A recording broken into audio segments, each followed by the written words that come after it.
एक गांव में एक आचार्य जी रहते थे, उनकी बड़ी खूबसूरत बेटी थी और उनके 3 शिष्य थे और तीनों उस लड़की को बहुत प्यार करते थे और तीनों बड़े योग्य थे। आचार्य जी को भी लगता था कि यार योग्य तो तीनों हैं, लड़की को भी लगता था कि योग्य तो तीनों हैं, तो शादी किससे करूं। बाप और बेटी दोनों बड़े कंफ्यूज थे कि विवाह किससे किया जाए। और जब लड़की यह सुनिश्चित नहीं कर पाई कि विवाह किससे किया जाए, तो एक दिन लड़की ने आत्महत्या कर लिया। अब जब लड़की ने आत्महत्या कर लिया, तीनों बड़े निराश हुए, गए उसका दाह संस्कार किया। तो एक शिष्य तो तुरंत सन्यासी बन गया, वहीं धूनी लगा ली उसने उसकी कब्र के पास कि बस अब जीवन में कुछ करना ही नहीं, जिसको मैं प्रेम करता था वो बचा ही नहीं, तो अब जीवन में कोई सार नहीं, अब सिर्फ तपस्या करनी है और तपस्या करके ही जीवन को त्याग देना है। दूसरा फकीर बन गया,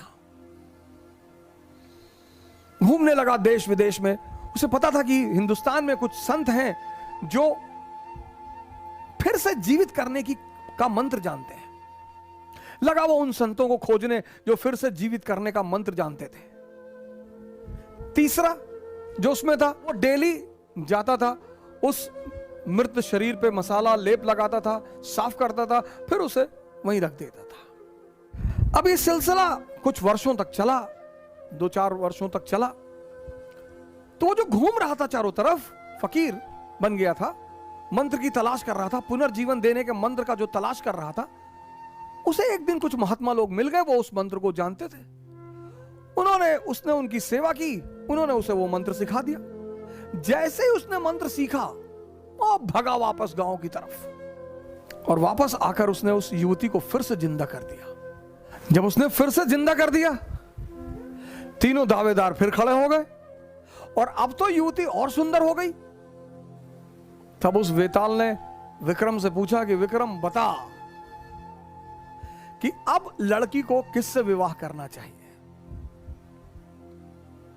अगर तेरे मन में उत्तर आ रहा है और तू जवाब नहीं देगा तो तेरे सर के टुकड़े टुकड़े हो जाएंगे,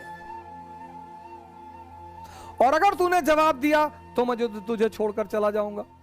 योग्य हो अयोग्य हो, मन में परिस्थिति में अगर परिस्थिति बन रही है तो जवाब आएगा। तो विक्रमादित्य ने जवाब देना शुरू किया।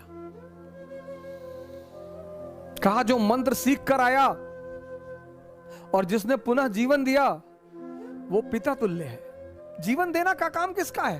पिता का। क्या दर्शन है सर, जीवन देने का काम किसका है? पिता का। तो जिसने मंत्र सीख कर जीवन दिया वो पिता तुल्य है, मुझसे विवाह नहीं होगा।